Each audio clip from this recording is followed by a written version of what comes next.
जय माता दी दोस्तों, कमेंट बॉक्स में हर हर महादेव लिखना ना भूलिएगा। आप सभी को दीपावली की हार्दिक शुभकामनाएं। दीपावली व्रत कथा इस प्रकार है।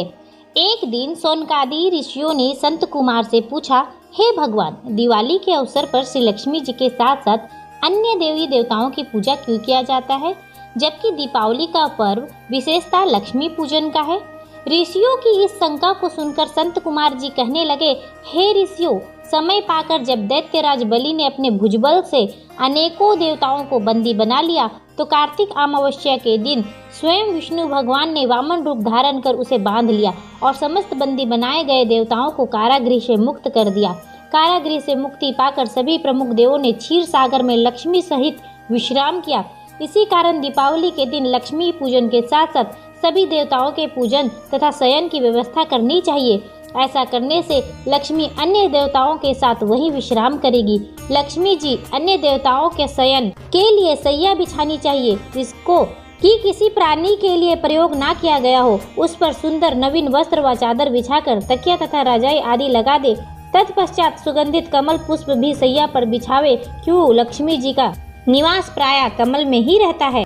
हे ऋषियों, इस प्रकार विधि पूर्वक श्रद्धा युक्त हो देवताओं व भगवती लक्ष्मी के पूजन से वह स्थायी निवास करती है। उनके भोग के लिए गाय का खोया बना, उसमें मिश्री, लौंग, कपूर एवं इलायची आदि मिलाकर मोदक बनाने चाहिए। ऋषियों ने पुनः प्रश्न किया, हे ऋषियों, राजा बलि ने लक्ष्मी जी के अथवा देवताओं को अपने वश में कर लिया, तो फिर लक्ष्मी जी ने उसका त्याग क्यों किया? संत कुमार जी ने उत्तर दिया, हे ऋषियों, एक बार जब देवराज इंद्र से भयभीत होकर राजा बलि कहीं जा छिपा, तो इंद्र ने उसे ढूंढने का प्रयत्न किया। तब इंद्र ने देखा कि बलि एक खाली घर में गधी का रूप बनाकर समय व्यतीत कर रहा है। इंद्र के वहां पहुंचने पर बलि से उसके बातचीत होने लगी। बलि को तत्वज्ञान हुआ और उपदेश देते हुए काल की महत्ता समझाई। देवराज इंद्र और दैत्यराज बलि में बातचीत चल रही थी कि उसी समय दैत्यराज के शरीर से अत्यंत दिव्य रूप वाली स्त्री निकली। उसे देख इंद्र ने पूछा, हे दैत्यराज, तुम्हारे शरीर से निकलने वाली यह आभा युक्त स्त्री देवी कौन है? यह असुरी है या फिर मानवी? राजा बलि ने उत्तर दिया, हे देवराज, न यह देवी है, न आसुरी और न ही मानवी। यदि तुम इसके संबंध में अधिक जानना चाहते हो तो और उसी से पूछो।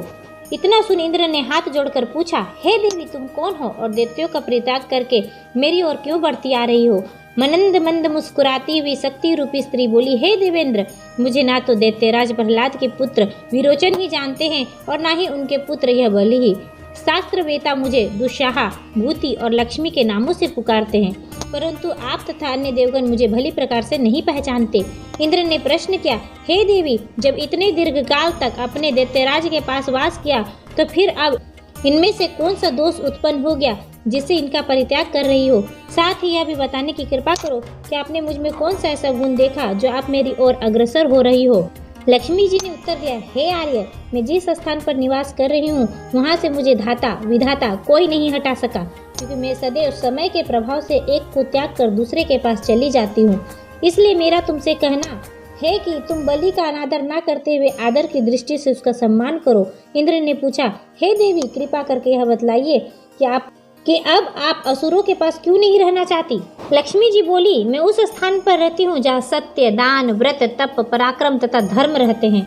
इस समय असुर इससे विमुख हो गए हैं। पूर्व काल में ये सत्यवादी, जितेंद्रिय तथा ब्राह्मणों के हितैषी थे, परंतु अब ये ब्राह्मणों में द्वेष करने लगे हैं।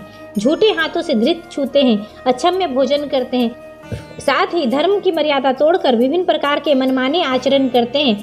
पहले ही उपवास एवं तप करते थे, प्रतिदिन प्रातः काल सूर्योदय से पहले जागते थे, यथा समय सोते थे, परंतु अब ये देर से जागे और आधी रात के बाद सोते हैं। पूर्व काल में ये दिन में शयन नहीं करते थे। दिन दुखियों, अनाथ, बुद्ध, रोगी तथा शक्तिहीन को नहीं सताते थे। अब उनकी अन्न आदि से हर प्रकार की सहायता करते थे। पहले ये गुरुजनों के आज्ञाकारी थे, सब काम क्या करते थे, उत्तम भोजन बनाकर केवल अकेले ही नहीं खाते, बल्कि दूसरों को भी खिलाकर स्वयं बाद में खाते थे।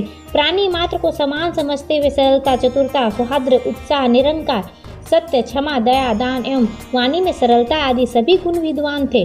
मित्रों ही आलस्य, निंद्रा, अप्रसन्नता, असंतोष, अकामुकता तथा विवेकहीनता आदि दुर्गुणों की एकता बढ़ गई है।